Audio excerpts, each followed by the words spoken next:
It seems that TransDigm sold a part called a non-vehicular clutch disc. You have to excuse how small the image is here, but it's up there on that screen. But it would, if I blew it up much larger, it wouldn't even be to scale, because this disc is only about 3 inches anyway.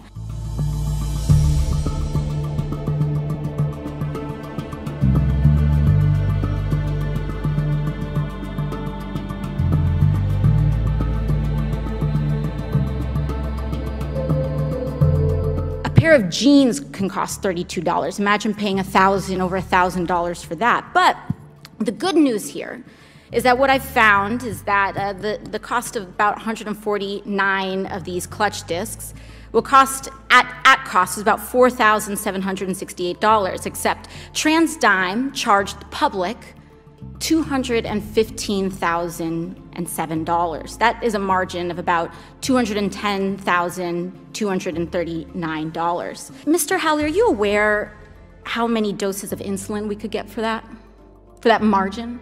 I'm not. In a single payer healthcare system, an insulin dose can cost about $137 a vial.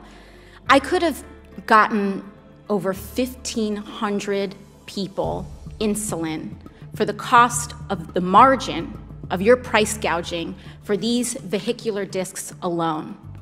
The incidence of diabetes, according to the CDC, is about 7 people in 1,000, which means I could have covered the insulin costs of a community of 21,400 people for the cost of your price gouging of the public on a non-vehicular clutch disc alone.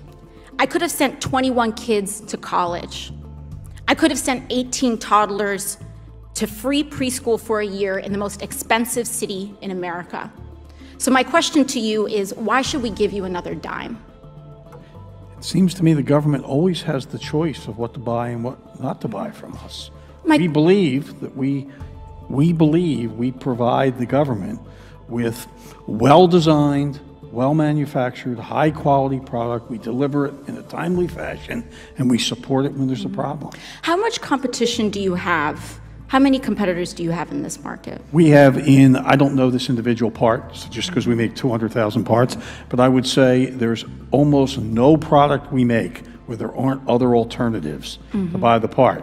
But it could be one alternative, 2 alternatives, or 1,000 alternatives. Not 1,000. Not 1,000. Some number of alternatives. So it's not a perfectly... always selected originally in a competitive process when the airplane's designed. Where we're selected because of our price, our technology, our delivery, our contract terms, whatever. You know, I find this interesting because this term free market comes up very often, but I don't think people really understand what that means, because so often it's not a free market at all. It's a captive market.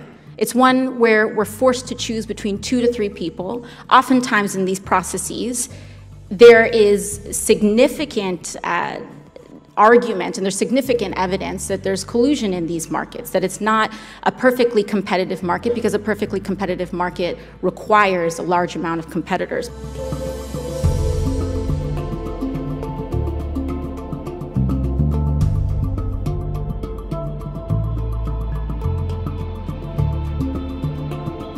Today is my lucky day, because for ages we're consistently told that single-payer healthcare is too expensive. We're told constantly, how are you going to pay for it? How are you going to pay for covering the insulin costs of everyday Americans? And I seem to have found part of my answer here today.